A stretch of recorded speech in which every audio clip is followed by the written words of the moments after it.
ఏపీలో CM Chandrababu Singapore tour తీవ్ర చర్చనీయాంశమవుతుంది. ఒకవైపు ప్రభుత్వం ఈ టూర్ పెట్టుబడుల ఆకర్షణ కోసమేనని చెబుతుండగా, మరోవైపు విపక్ష వైసీపీ మాత్రం దీని వెనుక కీలక కారణాలు ఉన్నాయని చెబుతుంది. ఇదే క్రమంలో వైసీపీ మాజీ మంత్రి అంబటి రాంబాబు ఇవాళ చంద్రబాబు సింగపూర్ టూర్ వెనుక ఉన్న మరో కారణం చెప్పారు. ఇప్పటికే ఆయన 58 సార్లు సింగపూర్ పర్యటనకు వెళ్లారని గుర్తు చేశారు. పాత లావాదేవీలను సెటిల్ చేసుకునేందుకు సీఎం చంద్రబాబు, మంత్రి లోకేష్ సింగపూర్కు వెళ్లారని అంబటి రాంబాబు తెలిపారు. ఇప్పటి వరకు 58 సార్లు సింగపూర్ వెళ్లిన చంద్రబాబు ఒక్క రూపాయి అయినా పెట్టుబడి తీసుకొచ్చారని ప్రశ్నించారు. అవినీతి కేసుల్లో సింగపూర్లో జైలుకు వెళ్లి ఇటీవల బయటకు వచ్చిన ఈశ్వర్ను కలిసేందుకు సింగపూర్ వెళ్లారని చంద్రబాబు ప్రశ్నించారు.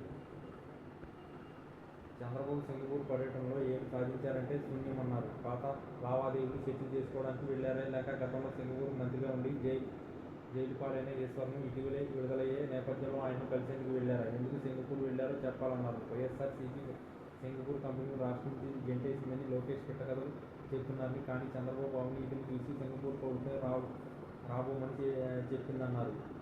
మరోవైపు సింగపూర్ ప్రభుత్వానికి వైసీపీ నేత పెద్దిరెడ్డి కంపెనీలో పనిచేసే వ్యక్తి మెయిల్స్ పంపారంటూ మంత్రి లోకేష్ చేసిన ఆరోపణలపై అంబటి తీవ్రంగా స్పందించారు.